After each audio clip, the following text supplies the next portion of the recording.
early May, and he showed me around all over Tucson. We traveled for days, and he finally suggested that the Chaparral homestead be put on old Tucson's property.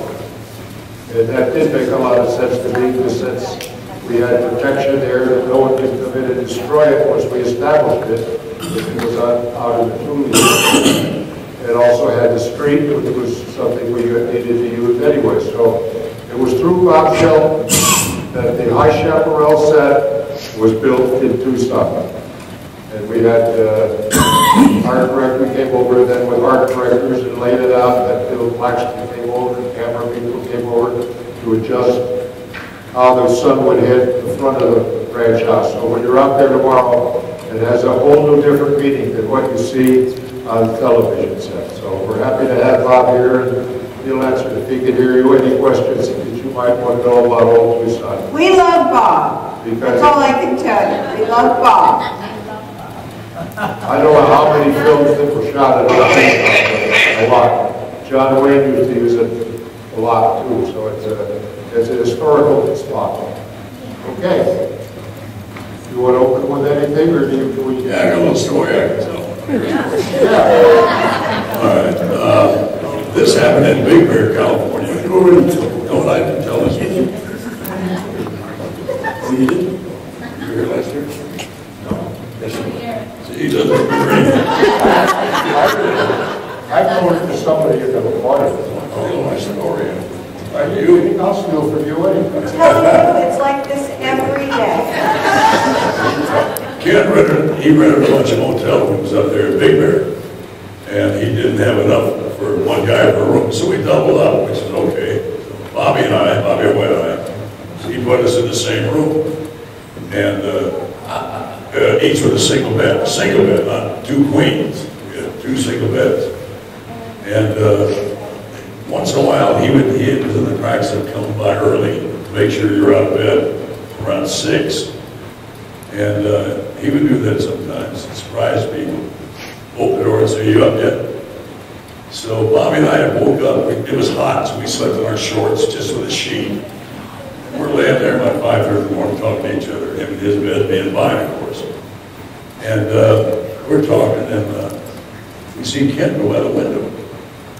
And I think, oh, he's come to see if we're awake. So I jumped out of my bed and I jumped in with Bobby. Now, while we got our shorts, I pulled the sheet up, and we're laying there just shoulder to shoulder. And when Ken comes in, he's going to catch us in bed together. We're going to have a big laugh. So we're waiting for Ken to open the door and catch us, and we waited. We waited a little more. And we waited too long. And Bobby turns to me and he says, "It's your move, pal."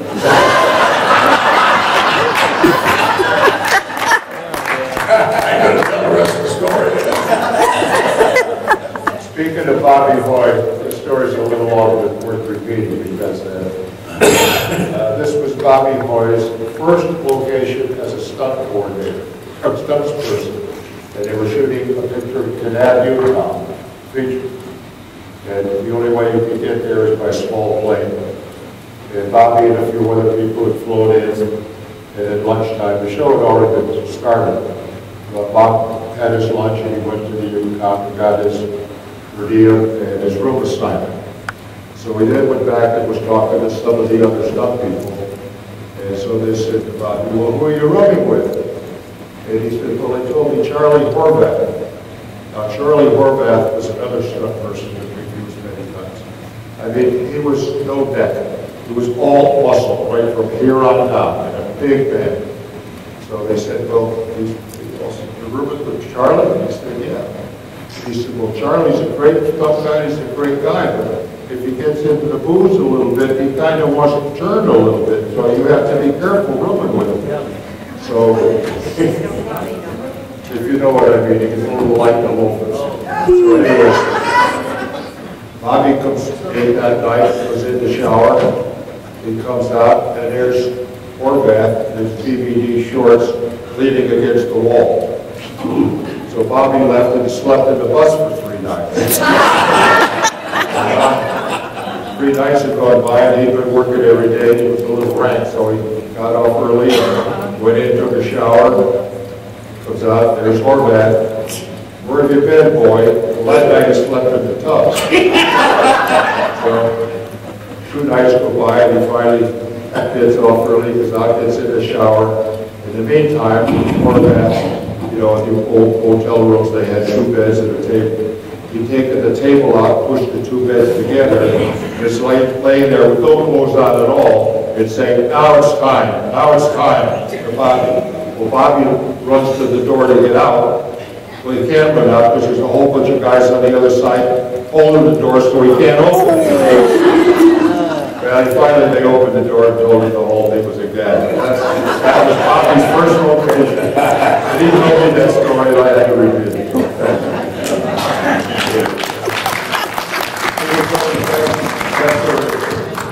And he was going to be here. Yes, his wife will be here. That's why I told it first.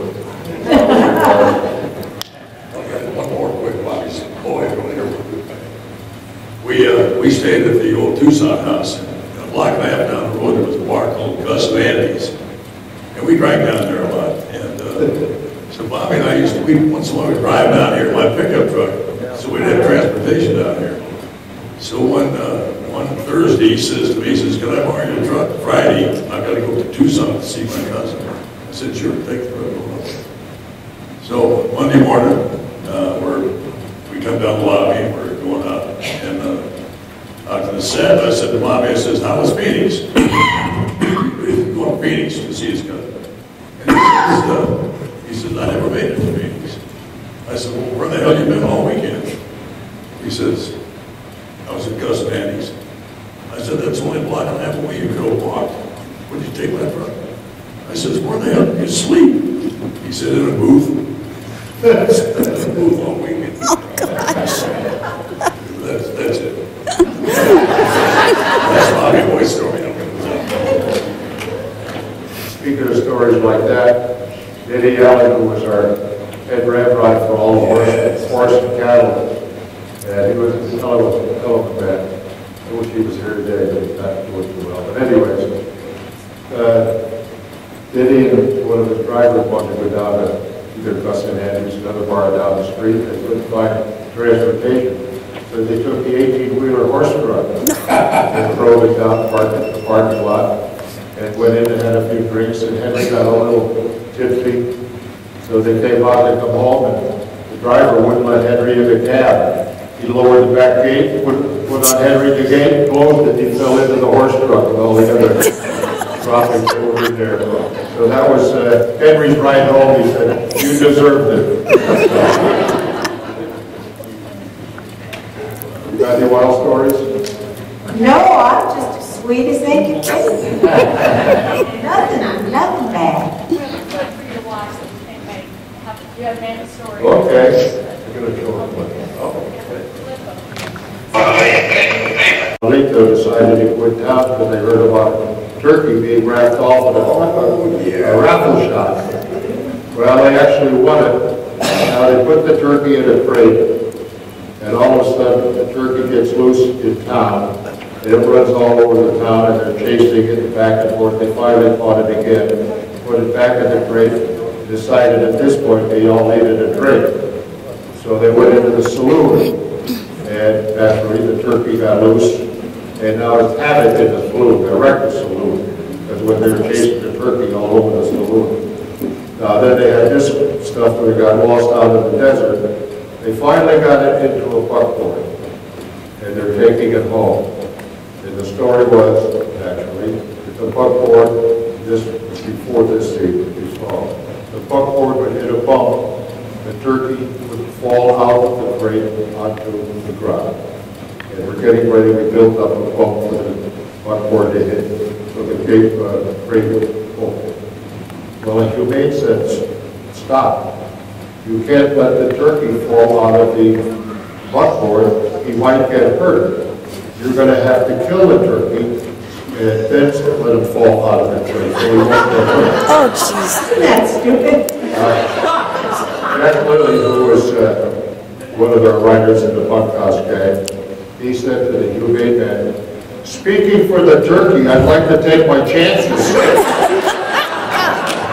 And everyone's turned to the humane man and said, that makes a lot of sense. And when finally you realized that it was a pretty stupid statement anyway, so he let us shoot it with the buckboard hitting the turkey falling out. But that Didn't was, shoot the turkey, shoot the picture. Okay, who made the best sound? Oh, definitely. Best sound. Mine was pretty good. Yours was good. Looks good. Henry, do yours again.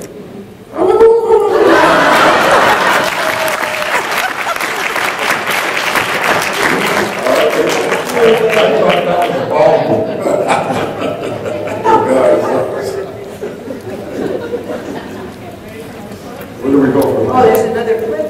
Oh, And what was the thinking process behind that, or what the reasoning was for adding when to the cast? And Rudy, what do you remember about being cast for that part? Well, what the thinking was behind the creation and hiring, I don't know. That would be Mr. Gortor and Susan, they would know. As far as being cast in the part, I will never forget that day that I was called on the audition for to read for this part. I found out later that a lot of people have been seen War Wind and they just couldn't find the right person. I don't know if this is true or not, but I've heard that there were actually 2 people who screen tested for the part. I don't think that was true too. They probably saw everybody in town but me. And I had not, I was young and I had been training, but it hadn't worked in film. And I got called to go see Bill Cameron, God bless him. And Susan was his assistant and I did a reading with Bill. And it was in the morning. He liked the reading very much, and he said, just a minute. And he asked me if I could come back in the afternoon. I said, sure, of course. So I went back in the afternoon, and he took me to another office. I had no idea where we were going. I walked in, there's Mr. Dortort, Mill, producer. I think maybe that was all. And we read again. Milt Hammerman was a casting director and a big casting director, but he also was a wonderful actor. Terrific. Yes. So we read the same scene that we had read that morning. And when we were finished with the scene, I don't know, it just didn't feel right. And I said immediately, could we do that again? They all looked at me. Sure, you could do that again. I said, could we switch the parts?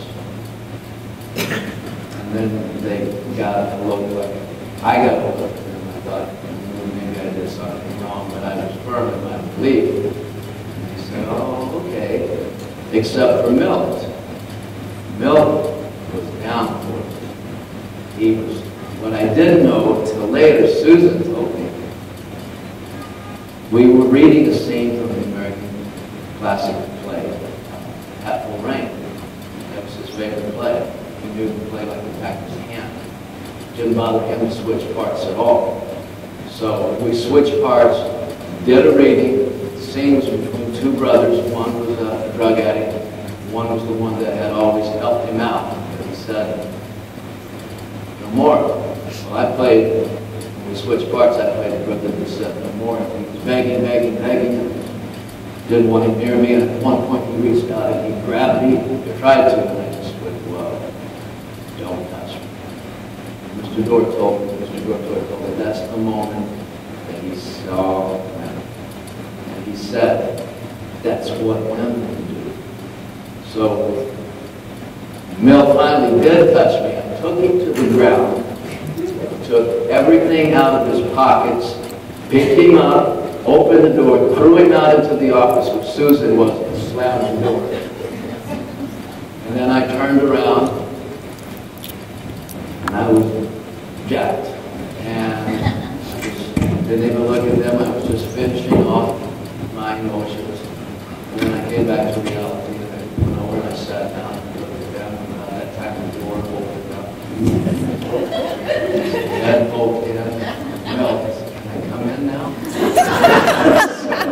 They all sat down, and Mr. Dortor liked it. I could see that he liked it. He said, so, how fast do you think you can get to Tucson? And I remember spending the rest of the afternoon, I don't know, I guess they were maybe working out the deal with my agent, but she was babysitting. And I spent most of the afternoon there just watching TV. I was at the Lakers basketball game, I remember that. And that was on a Friday. And on Monday, I was on my way to here to Tucson. And on Wednesday, I shot my first episode. It happened that quick. I will never forget that. Those are moments you don't ever forget. And that's a true story. God is with us. It's kind of scary when the door opened and there was milk flying out. That's gotta have been.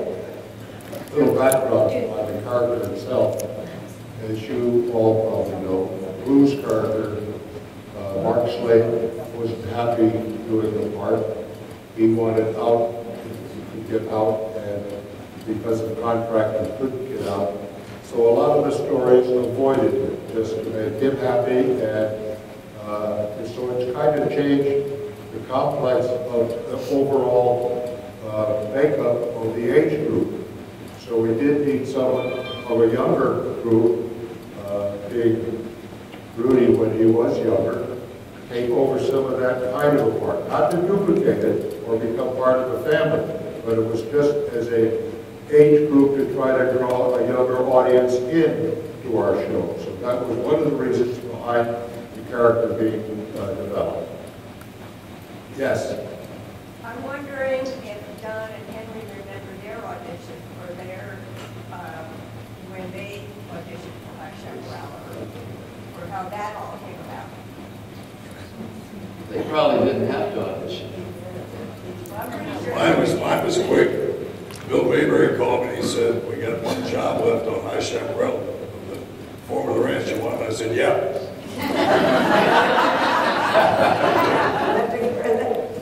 David Dortor had seen Don Collier and Bobby Hoy in many of the shows. I think you actually did some bonanzas before.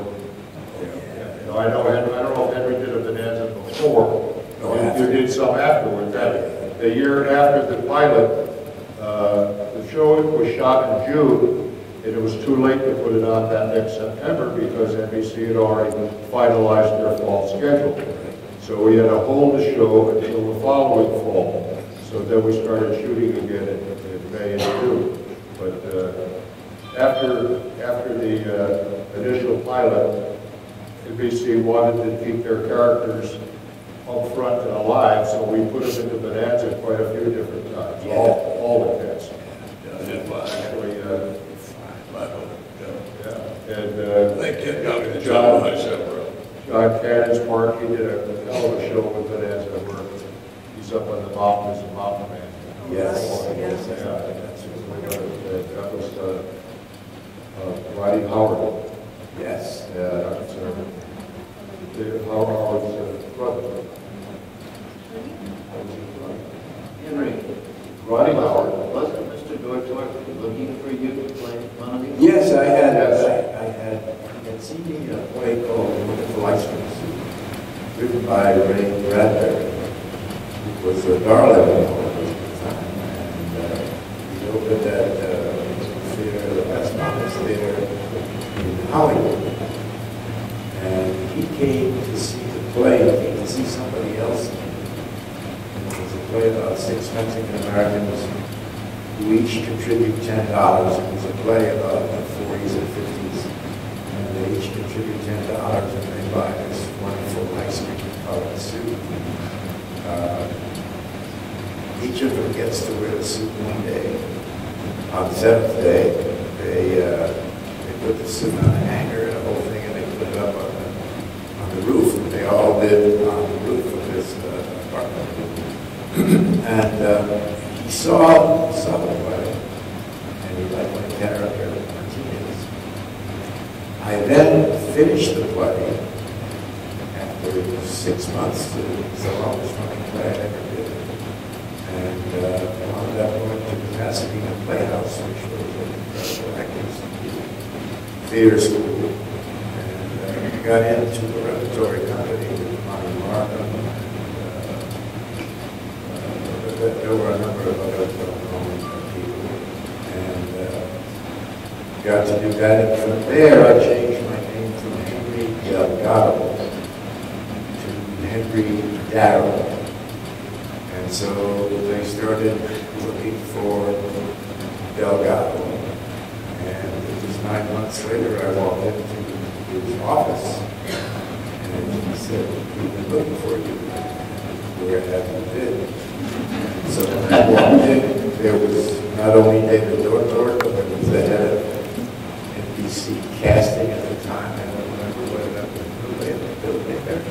He was Bonanza. He was Bonanza, yes. Bonanza. And then there was a director, producer called Bill Claxton. And there were other people that I talked about the part, spoke Spanish.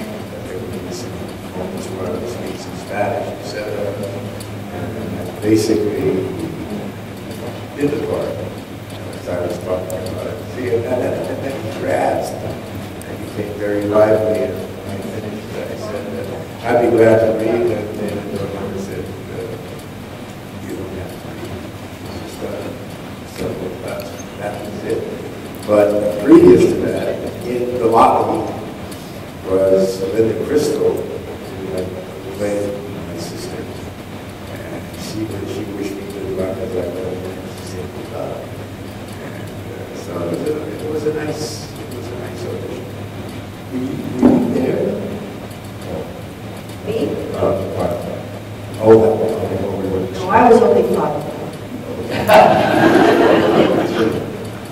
You gotta tell Henry the story after we got to the pilot, working with Frank Sinatra.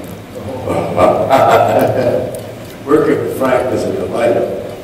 I had worked with Frank once before. I got a great guest star part. When I later found out that the show was going to be canceled, all of the other actors in town turned the part down. And so I got in, and Frank teased me, etc. And then all of a sudden, this is the man who's been playing my father, and I said, "This is the guy." So teased me, they would go off my dial. I'm going to get him.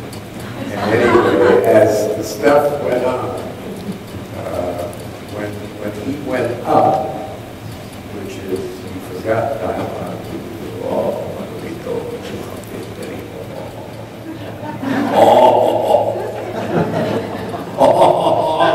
he laughed, and I go, there's no laughter, we're talking.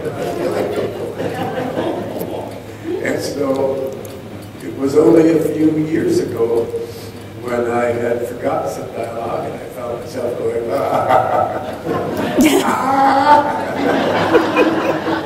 and I stole directly from him. And he was fun to work with, and he had a theater group. Did you go to his theater group? No. He had a theater group in LA. Yeah, he was a wonderful actor. He was so good. My favorite part of his was the Diva Zapata, where he played General Huerta.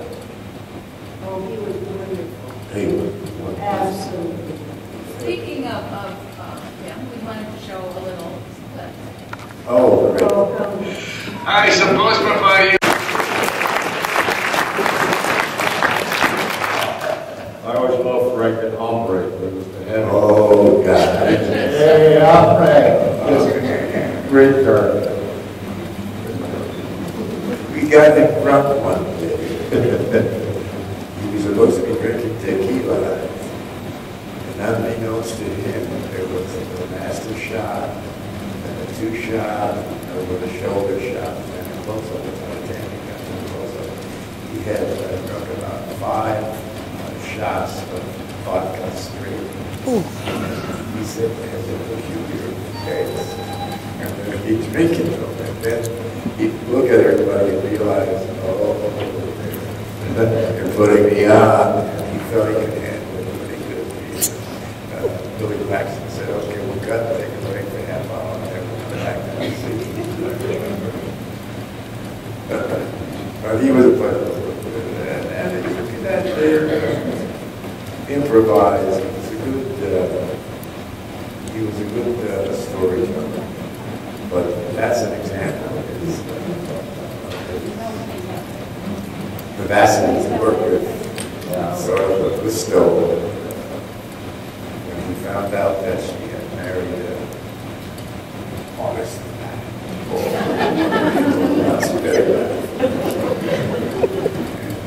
I've never had a chance to use that voice, but someday I will tell us. Just to go back a little bit with the history also with the Chaparral. I was the first one that read the pilot script. I'd been working Danny Pettyclair was a staff writer on Bonanza, and Mr. Dortor commissioned him to write the pilot script. Everybody at Bonanza knew that this script was being written, and they knew that I was going to try to set it up. But anyways, Danny called me about 10 o'clock one night, and he says, I've just finished the script. And we've all had been anxious to get it done. Since it so happened, the next morning I was to take an early plane to Honolulu because we were thinking of doing the Bonanza in Honolulu on the Parker Ranch. So Bill Flaxton was with us, and Buzzy Boggs, our cinematographer, and a couple of people from NBC. So I went over to Eddie Pettyclair's house. He was living in the marina, picked up the pilot script. No one else had it. He was going to deliver one to Mr. Dortor the next day. So I put it in my briefcase, and at 6 o'clock we got on a plane. And so I opened my briefcase and I started to read it. And I'd read 10 or 20 pages, and I passed it over to Bill Claxton. Bill Claxton would read it, he'd pass it to Buzzy. Buzzy would read it, and he'd pass it back to NBC. And by the time we got to Honolulu, everybody that was in our gathering had read the pilot script. And we all got off the airplane and said, what the hell are we doing here? We got to get home and prep that thing. Anyway, the pilot script, this was in early April, and we did the survey for Bonanza, but it never materialized. It became too expensive. But anyways, we went home, and I sent a call to Bob Shelton, came to Tucson right away, and put everything together, and we shot it in early June. So it was a fast 6 weeks to get it all together. And Bill Claxton was our producer for the first 2 years and directed every other episode. Bill had done a lot of our bonanzas, and he was one hell of a man. I can't tell you enough about his ability and what he did to the show, but it was a lot. Sorry. On the show in Tucson, and how soon we're going to really see the magic that you guys portray? Say what? Well, I was sitting in my office one day, and in strolled this huge man, quite official looking, and he said, my name is Skip McRae, and I'm on a survey for NBC, and we're looking to establish a base here in Arizona for a television series we want to do. Well, I did everything I could. I offered him my seat, and I just did everything. And so we went out on the grounds and walked around, and he said, that's where it ought to go, right there. And so I was delighted. They went back, and they had other prospects. And so I was so delighted to get them that I just was speechless because, of course, it turned out to be a wonderful experience. Except one that I had in the early days. During the pilot, I had... I'm going to show you. And so I ride up to the gate of the High Chaparral and I fall off mortally wounded. And more than there's there now, everybody in the family ran out and they surrounded me. And John Cannon, who had a voice like a cannon, leaned down within about an inch of my nose and said, "What happened?" And I looked up at him and I said, "Latoya's been, they shot me." End of the acting career, right?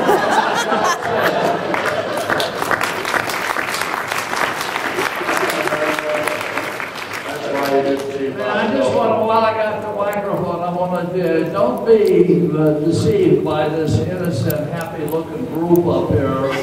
Actually, they're very humorously devious. And I can't tell you all the things they pulled off while working at Old Tucson for 4 years. We were very proud of our gunfights. We had pioneered that particular act for the public, and in spite of some lean times, we stayed with it because we wanted to be known as the people who promoted that. And so we rehearsed religiously our fight acts on their days off, and so we had everything definitely precise, and it was done things by a schedule. Anyway, we're putting on a big show, and the cast and crew of the show, High Chaparral, went on lunch break every day about noon. And so when they were not shooting, why, we would try to put on a gunfight. And we did this day, and we had this big, serious gunfight with everybody out there, and all of a sudden, the door for the Red Dog flew open, and all the actors from the High Chaparral ran out with guns and shot our gunfight. Screwed up the whole intent of everything. The people there enjoyed it more, and we didn't think that was very funny. That was, I'm sure that was the scheme of Kent McRae, because he was always looking for something to get you, you know. He's a get-you guy. Bunker, got a question. Yeah. Bunker, you should be up here. Bob, I wish you would tell us the story about the pilot, the ranch house that burned down. It's my favorite story. That's house that burned down, the pilot. Oh. The stories about the Oh, Mr. Burris. Mr. Burris. You have a clip. Oh. Mr. Burris.